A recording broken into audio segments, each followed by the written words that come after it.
Salut les bricolos! Aujourd'hui on avance sur l'électricité et on fait des trous dans les murs avec ça.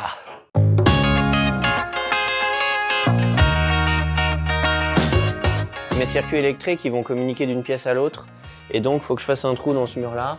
Ce mur là c'est un mur de refend qui fait 50 cm d'épaisseur. Mon voisin artisan m'a prêté cette mèche là qui doit faire 1 mètre de long à peu près. J'ai des gaines de 20 pour l'électricité et ça c'est une mèche de 22. Ça me laisse un jeu de 1 mm des deux côtés pour réussir à passer la gaine à l'intérieur du mur. Je suis dans la pièce où on a creusé le sol, ce qui fait que je suis beaucoup plus bas que le sol fini. Le sol fini sera à cette hauteur là à peu près.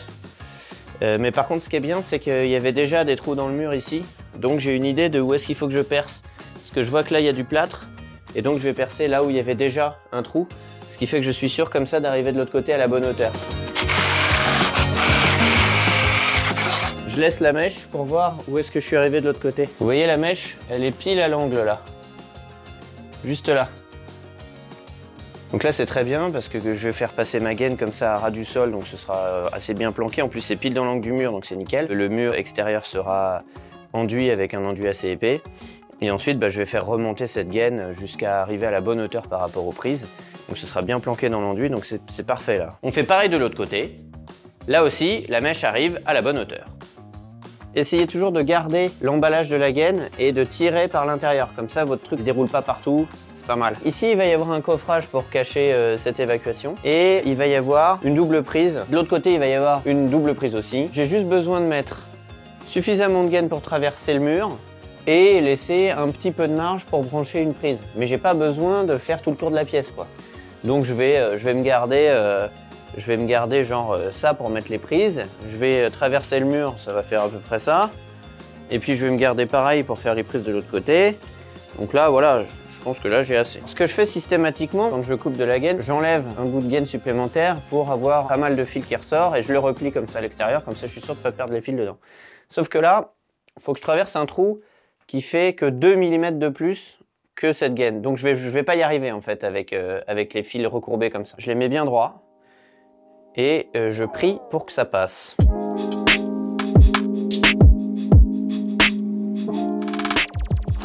Non, bon, ça passe pas.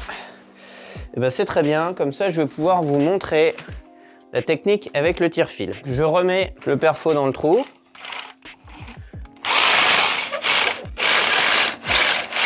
Jusqu'à arriver de l'autre côté. Ensuite, j'ai récupéré un tire-fil. Je l'ai accroché à la mèche en faisant un tour comme ça et en faisant plein de nœuds, histoire que ce soit vraiment bien attaché. Après, je prends la pince et je resserre la boucle au maximum pour que ça accroche bien et que ça se détache pas, quoi.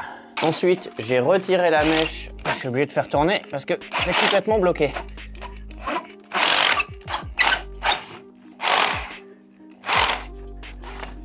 Ouais, il est toujours là. Donc je vais m'arrêter ici parce que faut qu'il m'en reste de l'autre côté quand même. Il faut que je trouve un moyen de faire passer ça sans que les conducteurs gênent. Ce que je vais faire, c'est que je vais faire une boucle comme ça que je vais re-rentrer dans la gaine et je vais faire en sorte que cette boucle ne soit pas plus épaisse que la gaine. Donc je replie les conducteurs. Hop. Voilà. Et je les enfonce dans la gaine. Je vais leur mettre un petit coup de pince. Voilà. Je sais pas si vous voyez, mais là les conducteurs ils vont pas me gêner. Hop, et voilà. Vous voyez, ça se fait facile quoi. Donc là j'ai un peu abîmé mes conducteurs, mais c'est pas grave, hein, j'ai beaucoup de conducteurs, je couperai évidemment l'endroit où c'est abîmé. Je récupère mon tire-fil, je fais passer mon tire-fil dans le trou. Là, je pense que c'est pas mal, je le vois pas, mais je l'ai sorti. Ouais, voilà. Pour l'accrocher, lui, il va partir comme ça. Donc il faut pas que j'ai un morceau qui gêne. Vous faites votre boucle. Après, faut tourner plein de fois comme ça, histoire que ça tienne. Là, vous voyez, je tourne autour du fil. Et puis une fois qu'on a fait assez de tours, on revient en arrière et on retourne à nouveau. Vous avez le tube qui est ici, quoi, en gros. Et donc, vous voyez, quand je vais le tirer, le tube, je vais tirer par là. Donc, ce morceau-là, ce bout-là qui dépasse, ne me gêne pas, puisque je vais dans ce sens-là. J'insère la gaine là-dedans. Je vais tirer de l'autre côté. Et voilà, nickel. Vous voyez, le tire-fil est accroché sur la gaine ici. J'ai juste tiré un coup. Et tout à l'heure, ça butait parce que quand je pousse, il devait y avoir des trucs qui venaient se prendre dans le bout de plastique qui est là ou les fils ou quoi. Mais quand je tire, du coup, la gaine reste bien droite et pas de problème, c'est sorti tout seul. Je vais tirer encore, je sais pas moi, ça à peu près. Je vais le mettre en attente ici, puisqu'il va y avoir une prise quelque part par là. Après, j'ai pas besoin de faire plus, puisque j'aurai juste à brancher une nouvelle gaine sur la prise pour aller aux prises suivantes. Et pareil de l'autre côté. Donc là, c'est bon, j'ai traversé le mur. Je laisse en attente. Et j'ai encore un mur à faire, et après j'ai terminé. Voilà, j'espère que ça vous a plu, et puis moi je vous dis à la prochaine.